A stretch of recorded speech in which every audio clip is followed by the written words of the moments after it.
बिस्मिल्लाहिर्रहमानिर्रहीम अस्सलामु अलैकुम। अल्लाहुम्मा सल्लि अला मुहम्मदिन व अला आलि मुहम्मद कमा सल्लैता अला इब्राहीम व अला आलि इब्राहीम इन्नका हमीदुम मजीद। अल्लाहुम्मा बारिक अला मुहम्मदिन व अला आलि मुहम्मद कमा बारकता अला इब्राहीम व अला आलि इब्राहीम इन्नका हमीदुम मजीद। दोस्तों, मुझे नहीं पता जब तक वीडियो आपके पास पहुंचेगी सिचुएशन कैसी बन रही होगी या कैसी बन चुकी होगी। अभी तक जो पाई कॉइन की कंडीशन है वो बहुत ही अजीब है, ना परेशानी वाली है ना खुशी वाली है। अजीब, कम्प्लेक्स, पेचीदा और अनप्रेडिक्टेबल है, जिसके बारे में कुछ भी नहीं कहा जा सकता। एक एक करके आपको सारी चीज़ें बताता हूँ कि पाई का शानदार प्लान क्या है और फ्यूचर में ये किस तरह से मार्केट को कैप्चर करने वाले हैं। दोस्तों, हम हैं इस वक्त पाई स्कैन के ऊपर। पाई स्कैन को मैं ओपन करता हूं। पाई स्कैन के ऊपर जाके हम 30 डेज की अनलॉकिंग देखते हैं। अब यहाँ पे दोस्तों मेरे पास जो आज अनलॉकिंग होगी वो 11.5 मिलियन की होगी। इससे पहले जो अनलॉकिंग होनी है वो शायद 6-7 मिलियन की होगी। उससे पहले जो अनलॉकिंग होनी है वो 4 मिलियन की होगी। मतलब पिछले 3 सितंबर, 4 सितंबर, 5 सितंबर और आज 6 सितंबर की अनलॉकिंग को मिलाया जाए तो ये 20 मिलियन के करीब बनती है। लेकिन इसी के साथ अगर आप सर्कुलेटिंग सप्लाई की अनलॉकिंग देखें तो ये पिछले 3 से 4 दिन से 7.99 बिलियन पे अटकी हुई है। वाई ये 8 बिलियन पे क्यों नहीं आ रही? एक क्वेश्चन तो ये है। दूसरा, आप पिछले 7 दिन का चार्ट देखिएगा, आपको बड़ी अजीब बात नजर आएगी कि इसने कभी भी, ये देखिएगा, 0.34 को क्रॉस नहीं किया। 0.34 से नीचे गए ही नहीं है। कुछ भी हो जाए, इसने इस सपोर्ट को तोड़ने की कोशिश नहीं की और नहीं तोड़ा। लेकिन उसी के साथ आप ये भी देखो कि अगर 24 घंटे के चार्ट में यहाँ पे करीबन टाइम है दोस्तों आज का, और आज के टाइम पे सुबह 7 बजे, ये देखिएगा, ये एकदम से बहुत बड़ा यहाँ पे बेरिश ट्रेंड आया है। सेम लाइक हम आते हैं बिटकॉइन पे, टाइम वही है 7 बजे, उतना ही बड़ा बेरिश ट्रेंड बिटकॉइन पे आया है। सवाल ये बनता है क्यों दोनों पे सेम टाइम पे सेम ही तरह की कैंडल्स क्यों बन रही हैं? इसका मतलब ये बनता है कि अगर दोनों पे सेम तरह की कैंडल्स बन रही हैं तो जो इफेक्ट हुआ है मार्केट पे वो दोनों पे हुआ, यानी बिटकॉइन पे भी है, पाई कॉइन पे भी है।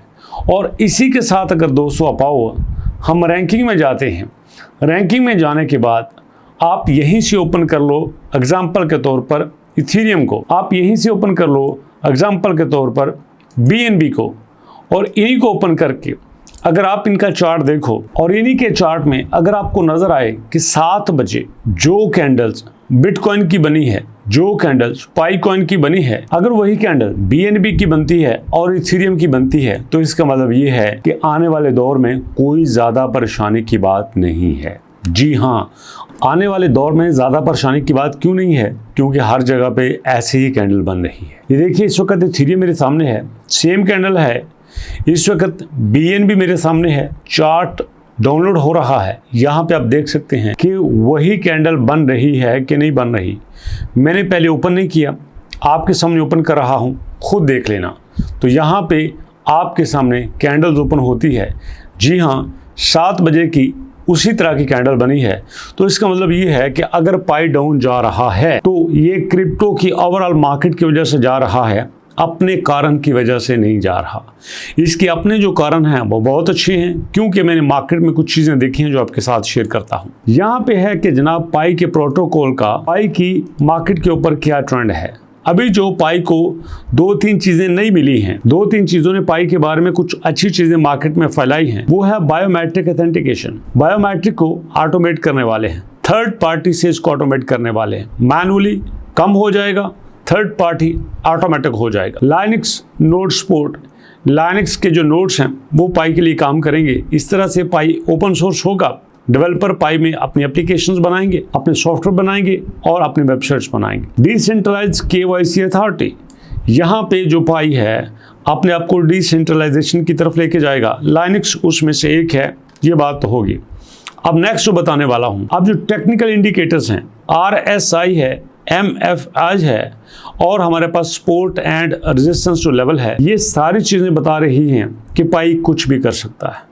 अगर पाई यहाँ पे 0.34 को क्रॉस करके नीचे जाता है तो नीचे जाने का मतलब ये है कि ये अपने सपोर्ट को कायम नहीं रख सका और भी नीचे जा सकता है। लेकिन अब पाई ने क्या किया है, पाई ने कुछ ऐसा छक्का मारा है जो आने वाले दौर में तबाही मचा दे, जो पाई को बड़े पैमाने पे ऊपर लेके जाएगा। एक एक करके बताता हूँ। पहला है इनका लेयर बेट, यहाँ पे स्टेकिंग का रिवार्ड देने का प्लान कर रहे हैं, गैस फीस को कम कर रहे हैं और ये बड़े पैमाने पे अपने आप को सॉल्यूशंस प्रोवाइडर बना रहे हैं। एक उसके बाद ये प्लान कर रहे हैं कि किस तरह से हम कुछ ऐसा करें कि हमारी ज़्यादा से ज़्यादा यूटिलिटी क्रिएट हो। ये इनके एक प्रोजेक्ट का हिस्सा है। दूसरा cross chain integration, multiple chains को आपस में इंटीग्रेट करना। जैसे बहुत सारे कॉइन्स हैं, उनके अपनी ब्लॉकचेन्स हैं। ब्लॉकचेन का मतलब होता है रजिस्टर्स, जहाँ पे हर चीज़ का खाता लिखा जाता है। तो अगर यहाँ पे मल्टीपल ब्लॉकचेन्स मिल जाती हैं तो ये अपने आप में एक बहुत बड़ा काम है जिसका फायदा ओवरऑल क्रिप्टो को ही होगा और क्रिप्टो के साथ साथ सबसे बड़ा फायदा पाई कॉइन को होगा। रेमिटेंस, इसका तो आपको पता ही है कि स्पेशलाइज इन क्रॉस बॉर्डर पेमेंट्स, जब एक मुल्क से दूसरे मुल्क पेमेंट्स जाती है, दूसरे मुल्क से पहले पेमेंट जाती है, ग्लोबली जो पैसा दिया जाता है, वसूल किया जाता है, उसके लिए अगर पाई कॉइन इस्तेमाल हो जाता है तो कमाल की बात है। अब आप पूछेंगे कैसे? देखो, फर्ज करो मैंने किसी भी मुल्क में अपना 1 लाख रुपया भेजना है, तो भैया मैं पाई कॉइन में कन्वर्ट करूंगा और पाई कॉइन को ही ट्रांसफर कर दूंगा। इस तरह से मुझे ज़्यादा फीस नहीं देना पड़ेगी, डिसेंट्रलाइजेशन हो जाएगी और सिक्योर तरीके से मेरा पैसा दूसरी जगह पे चला भी जाएगा। अब मैं आपको एक और बड़ी मजे की बात बता देता हूँ कि पाकिस्तान में क्रिप्टो जो है वो लीगल हो चुकी है।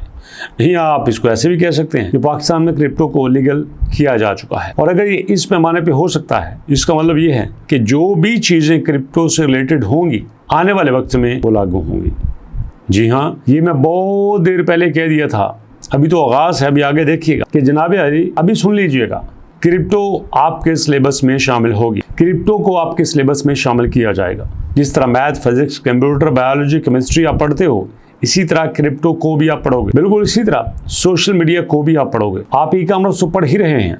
2020 के स्टार्ट में मैंने कह दिया था कि अगर पाकिस्तान ने बचना है तो इन्हें ई कॉमर्स को एज ए सब्जेक्ट पढ़ाना होगा। और अफसोस की बात ये भी है दोस्तों, सॉरी टू से, लेकिन हकीकत है, करना पड़ रही है, हम बिजनेस पढ़ा रहे हैं जॉबियंस के जरिए। अफसोस की बात है, बिजनेस को जॉबियंस के जरिए पढ़ा रहे हैं। जब एक बंदा जिसने पूरी जिंदगी बिजनेस किया ही नहीं है, वो कैसे बिजनेस करना सिखाएगा? सवालिया निशान है। अगर आप मेरी बात समझ गए हैं तो कमेंट सेक्शन में कमेंट कीजिएगा। मुलाकात करते हैं इंशाल्लाह नेक्स्ट वीडियो में। लेकिन अभी प्लीज़ जरूर बताइएगा वीडियो कैसी लगी, फीडबैक जरूर देना। मुलाकात करते हैं नेक्स्ट वीडियो में, तब तक के लिए अल्लाह की।